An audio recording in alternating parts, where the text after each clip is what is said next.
میں مختصر طور پر آپ حضرات کے سامنے انگریزوں کی پوری تاریخ اور ان کی ہسٹری، ان کا اتہاس رکھنے کی کوشش کرتا ہوں۔ الحمدللہ وحدہ والصلاة والسلام علی من لا نبی بعدہ، اما بعد۔ پتا پتا بوٹا بوٹا حال ہمارا جانے ہے، پتا پتا بوٹا بوٹا حال ہمارا جانے ہے، جانے نہ جانے گل ہی نہ جانے باغ تو سارا جانے ہے۔ میرے بھائیوں بزرگوں، ہندوستان کے اندر 2 دن بڑی اہمیت کے حامل ہیں۔ ایک 15 اگست جس میں ہمارا یہ ملک 1947 کے اندر آزاد ہوا،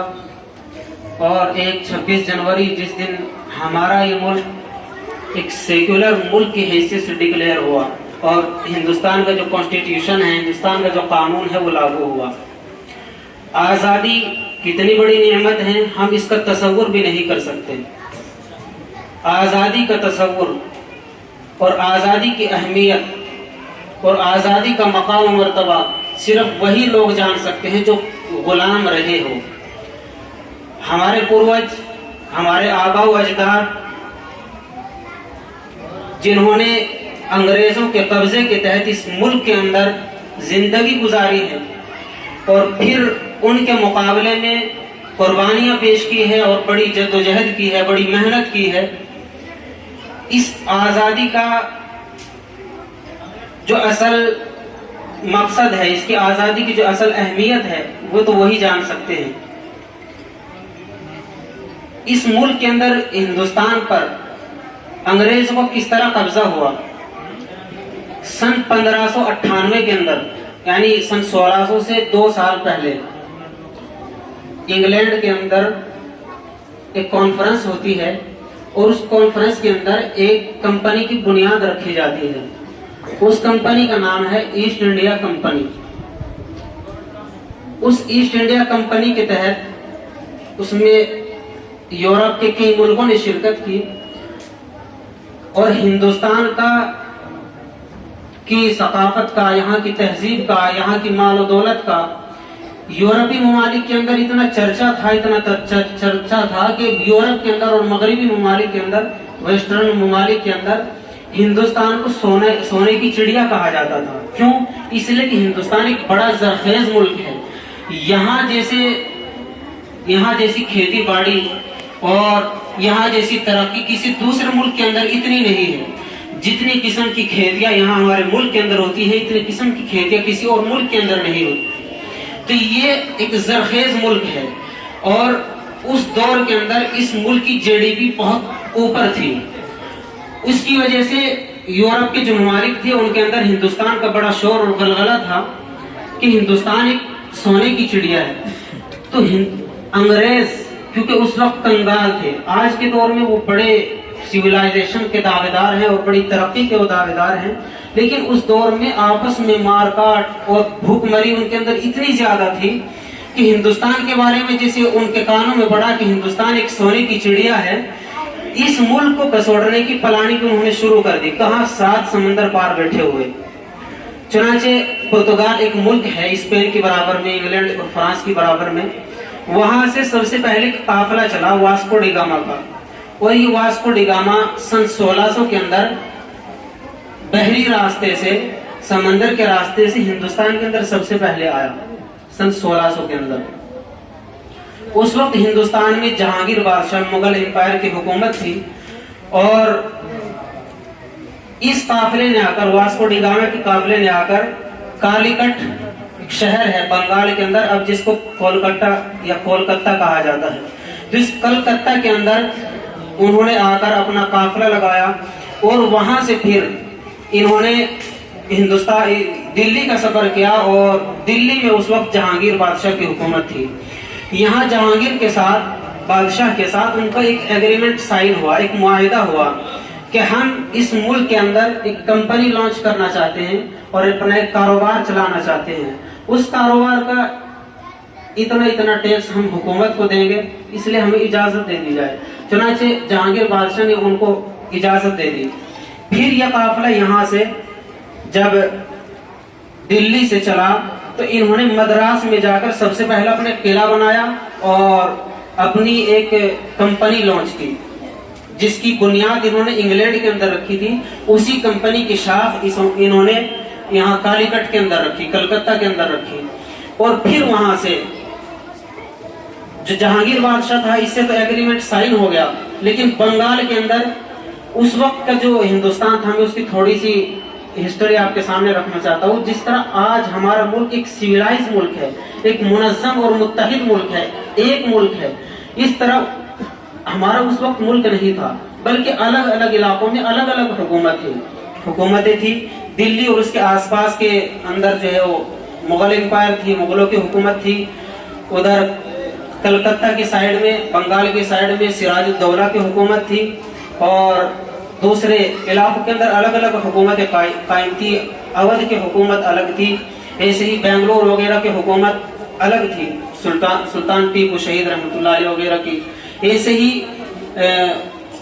ہندو راجا بھی الگ الگ بہت سارے اس ہندوستان کے اندر پھیلے ہوئے تھے. تو اس طرح مطلب الگ الگ حکومتیں تھیں. ہندوستان کے اندر جو سب سے بڑی امپائر تھی، سب سے بڑی حکومت تھی مغل امپائر، اس کے ساتھ تو معاہدہ ہو گیا. پھر جب کہ یہاں سے جا کر کلکتہ گئے اور کلکتہ کے اندر جا کر انہوں نے سلطان سراج الدولہ کے ساتھ معاہدہ کرنا چاہا، ایگریمنٹ کرنا چاہا، تو سلطان نے ان کو منع کر دیا. بالکل صاف جواب دے دیا کہ میں کمپنی لانچ کرنے کی، کمپنی کا ہیڈ کوارٹر بنانے کے اپنے اس ملک کے اندر، اپنے اس راج کے اندر میں اجازت نہیں دوں گا. اس کے بعد انگریزوں کی ایک پالیسی ہے، ان کے ایک سلوگن ہے ڈیوائڈ اینڈ رول، یعنی لوگوں کے اندر تفرقہ ڈالو، پھوٹ ڈالو، ان کو الگ الگ بانٹو اور حکومت کرو. آج بھی اگرچہ اقوام متحدہ ہو، یونائٹڈ نیشن ہو یا یورپین یونین وغیرہ، جتنی بھی ان کی تنظیمیں ورلڈ لیول پر، پوری دنیا کے لیول پر کام کر رہی ہے، یہ اگرچہ لوگوں کے دکھاوے کے اعتبار سے کچھ بھی قانون پاس کر دے، لیکن اصل ان کا ایجنڈا جو ہے بہت خفیہ ہوتا ہے. تو اپنے اسی ایجنڈے پر انہوں نے کام کیا، اور سلطان سراج الدولہ کے حکومت میں ان کے جو وزراء تھے، ان میں سے کچھ وزراء کو انہوں نے خریدا اور ان سے یہ بات طے کی کہ تم کسی طرح سلطان سراج الدولہ کو مروا دو، اس کی حکومت ختم کروا دو، تمہیں بادشاہ بنا دیا جائے گا اور پھر ہم اور تم اکٹھے ہو کر ملک پر حکومت کریں گے. چنانچہ ان کی یہ سازش کامیاب ہوئی. ہر جگہ، ہر محکمے کے اندر، تمام ڈپارٹمنٹس کے اندر ہر طرح کے لوگ ہوتے ہیں، ذرا سا ان کو لالچ دیا گیا اور وہ اس کے اندر آ جاتے ہیں. تو لہٰذا کچھ دلال کھڑے ہوئے اور انہوں نے سلطان کی حکومت گروا دی. اور سب سے پہلا یدھ جو سلطان کے ساتھ ہوا وہ سن 1757 کے اندر ہوا. پلاسی کا یدھ، پلاسی کی جنگ اس کو کہا جاتا ہے، بنگال کے اندر. اور اس میں سلطان سراج الدولہ کو شکست ہو گئی، وہ ہار گیا. اس کے بعد پورے بنگال کے اوپر، بنگال کا جو علاقہ تھا کلکتہ وغیرہ کا، اس پر انگریزوں کا تسلط ہو گیا، انگریزوں کی حکومت قائم ہو گئی. اس کے بعد پھر وہاں سے انہوں نے بڑھنا شروع کیا، اور بڑھتے بڑھتے بڑھتے بڑھتے یہ بنگلور پہنچے، کرناٹکا پہنچے. اور کرناٹکا میں انہوں نے جا کر، جب اس وقت وہاں پر سلطان ٹیپو شہید رحمۃ اللہ علیہ کی حکومت تھی، اور وہاں سلطان کے ساتھ جا کر یہی ایگریمنٹ سائن کرنا چاہا، لیکن سلطان ٹیپو شہید رحمۃ اللہ علیہ نے بھی ان کو جواب دے دیا، جس کے مقابلے میں انہوں نے اس کے خلاف بھی جنگ لڑی. اور جنگ لڑنے والے بہت مٹھی بھر لوگ تھے. انگریز بہت کم تعداد میں ادھر سے آئے تھے تاجروں کے روپ میں، اور تاجروں کے روپ میں آ کر یہاں پھر وہ فوجی میں انگریز کی فوج میں بھرتی ہوتے تھے. زیادہ تعداد ہماری ہندوستانیوں کی تھی. ہندوستانیوں کے اندر سے یہ فوجی بھرتی کرتے تھے، ان کی بڑی بڑی تنخواہیں دیتے تھے، اور پھر ان کو ہماری ہندوستانیوں کے مقابلے میں لا کھڑا کر دیتے تھے. تو سلطان ٹیپو شہید رحمۃ اللہ علیہ کے ساتھ انگریزوں کی 4 جنگیں ہوئی. ان 4 جنگوں میں انگریز ہار گئے. پھر 5ویں جنگ جو ہوئی، اس 5ویں جنگ کے اندر سن 1899 میں سلطان ٹیپو شہید رحمۃ اللہ علیہ شہید ہو گئے اور ان کو شکست ہو گئی. شکست کس طرح ہوئی وہ ایک الگ ٹاپک ہے. جیسا کہ میں نے بھی بتایا تھا کہ انگریزوں کا ایک سلوگن ہے اور ان کا جو طریقہ کار ہے ڈیوائڈ اینڈ رول. انہوں نے اس کی سلطان سراج الدولہ رحمۃ اللہ علیہ کی فوج میں سے بھی کچھ ابن الوقتوں کو خریدا، کچھ دلالوں کو خریدا، ابن صادق، ابن جعفر وغیرہ کو خریدا، اور پھر ان کے ذریعے سے جہاں سلطان شہید رحمۃ اللہ علیہ کا